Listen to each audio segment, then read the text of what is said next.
পঞ্চায়ত নিৰ্বাচনৰ দিন ঘোষণা হৈছে আমি আদৰণি জনাইছো। প্ৰকৃতাৰ্থত অসমৰ মুখ্যমন্ত্ৰী ডক্টৰ হিমন্ত বিশ্ব শৰ্মা ডাঙৰীয়াই পঞ্চায়ত নিৰ্বাচন পতাৰ মতলবত আছিল, কিন্তু সৰ্বস্তৰৰ ৰাইজৰ হেঁচাত এইবেলি পঞ্চায়ত নিৰ্বাচন পাতিবলৈ ওলাইছে।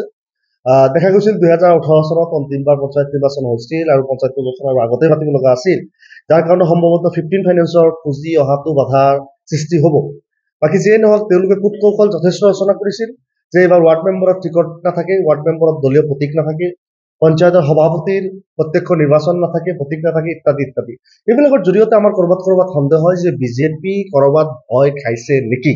বিজেপিয়ে প্ৰাৰ্থী দলীয় প্ৰতীকত ৱাৰ্ড মেম্বাৰ নিৰ্বাচন কৰাত তেওঁলোকৰ অসুবিধা ক'ত? আমি আইনৰ বিৰুদ্ধাচৰণ কৰিছো, তেওঁলোকে আইন তথাপি পাছ কৰি দিছিল। আজি আমাৰ দলে আমি সৰ্বস্তৰত আমি আমাৰ সাংগঠনিক ভেটি মজবুত কৰি তুলিছো। আপোনালোকে জানে যে ৱাৰ্ডৰ পৰা আৰম্ভ কৰি কেন্দ্ৰীয় সমিতিলৈকে সকলো কমিটি আমাৰ AIUDF দলে হযৰত মৌলানা বদৰুদ্দিন আজমল সাহেবৰ নিৰ্দেশ মৰ্মে তেওঁৰ চেষ্টাত আমি সকলো কমিটি পুনৰ গঠন কৰিছো আৰু সকলো ঠাইতে গণতান্ত্ৰিকভাৱে ৰাজহুৱা সভাৰ জৰিয়তে এই কমিটি কৰা হৈছে।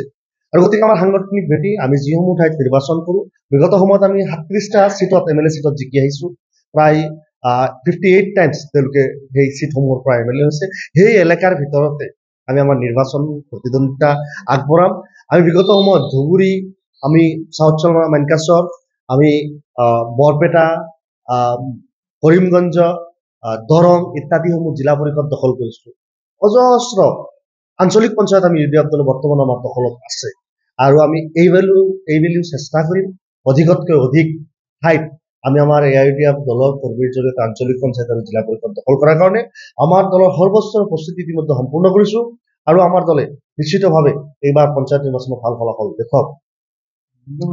দেখা গৈছে যে অসমত যিসমূহ মূল সমস্যা, মানুহৰ মৌলিক সমস্যা, মূল্যবৃদ্ধিয়ে হওক, এইসমূহ সমস্যাক তল পেলাবলৈ সাম্প্ৰদায়িক ইছ্যুবিলাকক বিজেপি নেতৃত্বাধীন চৰকাৰ আৰু তেওঁলোকৰ দলীয় নেতা, মন্ত্ৰী, বিধায়কসকলে সৃষ্টি কৰিছে।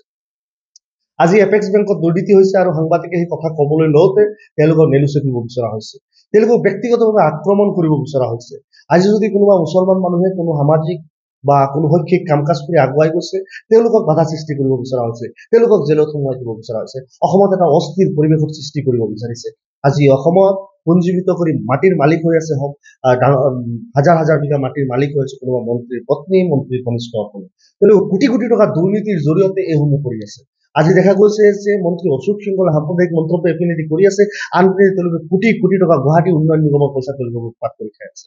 আজি যদি বিজেপি এই সাম্প্ৰদায়িক ভ্ৰষ্টাচাৰী এই বিজেপিক বিদায় দিয়াৰ প্ৰয়োজন, আজি এইসমূহ সমস্যা জনগণে প্ৰত্যক্ষভাৱে খোলাখুলি কোৱাটো প্ৰয়োজন। 1250 টকাৰ অৰুণোদয়ে মানুহৰ এই সমস্যা সমাধান কৰিব নোৱাৰে। আজি তেওঁলোকে মূল্যবৃদ্ধিক মানুহক জুৰুলা কৰিছে, আজি চাউলৰ দাম কিমান হৈছে, আজি গেছৰ চিলিণ্ডাৰৰ দাম কিমান হৈছে, পেট্ৰলৰ দাম কিমান হৈছে, আৰু সেইবিলাকক জোৰা মাৰিবলৈ তেওঁলোকে কৈ আছে যে আমি অৰুণোদয় দিছো। 1250 টকাৰ জৰিয়তে মানুহৰ আত্মসন্মান ক্ৰয় কৰিবলৈ চেষ্টা নকৰিব। অসমীয়া মানুহ স্বাভিমান সহকাৰে জীয়াই থাকিব বিচাৰে আৰু তেওঁলোকে বিচাৰিছে যে মূল্যবৃদ্ধি ৰোধ কৰক, মানুহৰ জনগণৰ জনসমস্যাসমূহক দূৰ কৰক। আজি হস্পিটেলত ভাল ফেচিলিটি দিয়ক। আজি গুৱাহাটী মেডিকেল কলেজত আপুনিও যদি যায় এটা ICUৰ চিট পাবলৈ নাই। Barpeta medical college, Dhubri medical college এইবিলাক নামমাত্ৰ মেডিকেল কলেজ। গতিকে অসমৰ মানুহৰ যিসমূহ মৌলিক সমস্যা, সেই সমস্যা সমাধানৰ প্ৰতি চৰকাৰে চকু দিয়ক, মানুহৰ কথা কওক, তেওঁলোকে সাম্প্ৰদায়িকতা বাদ দিয়ক, তেওঁলোকে দুৰ্নীতিৰ পৰা দূৰত আহক।